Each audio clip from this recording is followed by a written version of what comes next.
ನಮಸ್ಕಾರ ಸ್ನೇಹಿತರೆ. South Africa ವಿರುದ್ಧದ ಫೈನಲ್ ಪಂದ್ಯವನ್ನ ಗೆಲ್ಲಲು ಹೊಸ ತಂಡ ಪ್ರಕಟಿಸಿತು ಬಿಸಿಸಿಐ. ಹೀಗಿದೆ ಭಾರತದ ಬಲಿಷ್ಠ ಪ್ಲೇಯಿಂಗ್ 11.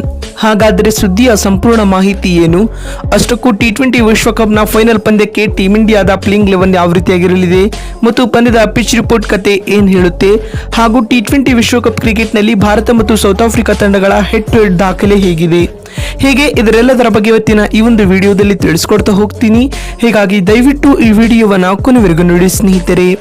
ಆದರೆ ಅದಕ್ಕಿಂತಲೂ ಮುನ್ನ ನಿಮ್ಮ ಪ್ರಕಾರ ಭಾರತ ಮತ್ತು ದಕ್ಷಿಣ ಆಫ್ರಿಕಾ ನಡುವಿನ ಟಿ20 ವಿಶ್ವಕಪ್ನ ಫೈನಲ್ ಪಂದ್ಯವನ್ನ ಯಾರು ಗೆಲ್ಲಬಹುದು ಎನ್ನುವುದನ್ನ ಕಾಮೆಂಟ್ ಮಾಡುವ ಮೂಲಕ ತಪ್ಪದೇ ತಿಳಿಸಿ.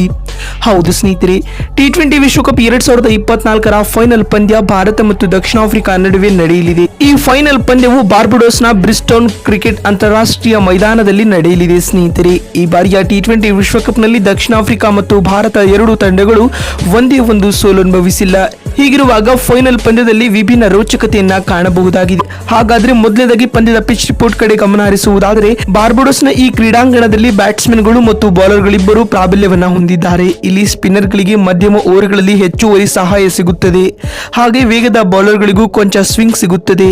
ವೇಗದ ಔಟ್ಫೀಲ್ಡ್ನಿಂದಾಗಿ ಇಲ್ಲಿ 150ಕ್ಕಿಂತ ಹೆಚ್ಚಿನ ಸ್ಕೋರ್ಗಳನ್ನು ಸುಲಭವಾಗಿ ಸ್ಕೋರ್ ಮಾಡಬಹುದು.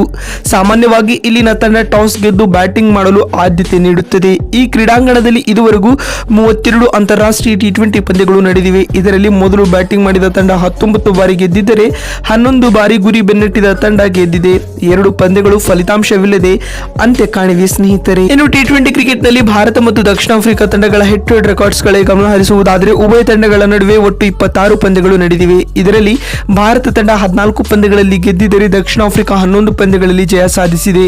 ಅದೇ ಸಮಯದಲ್ಲಿ ಒಂದು ಪಂದ್ಯ ಫಲಿತಾಂಶವಿಲ್ಲದೆ ಕೊನೆಗೊಂಡಿದೆ. ಇನ್ನು ಟಿ20 ವಿಶ್ವಕಪ್ನಲ್ಲಿ ಉಭಯ ತಂಡಗಳು 6 ಬಾರಿ ಮುಖಾಮುಖಿಯಾಗಿದ್ದು, ಇದರಲ್ಲಿ ಭಾರತ 4 ಪಂದ್ಯಗಳನ್ನು ಗೆದ್ದಿದ್ದರೆ ದಕ್ಷಿಣ ಆಫ್ರಿಕಾ 2 ಪಂದ್ಯಗಳನ್ನು ಗೆದ್ದುಕೊಂಡಿದೆ. ಹೆಡ್ ಟು ಹೆಡ್ ರೆಕಾರ್ಡ್ಸ್ ನಲ್ಲಿ ಟೀಮ್ ಇಂಡಿಯಾ ತನ್ನ ಪ್ರಾಬಲ್ಯವನ್ನ ಮುಂದುವರಿಸಿದೆ ಸ್ನೇಹಿತರೆ.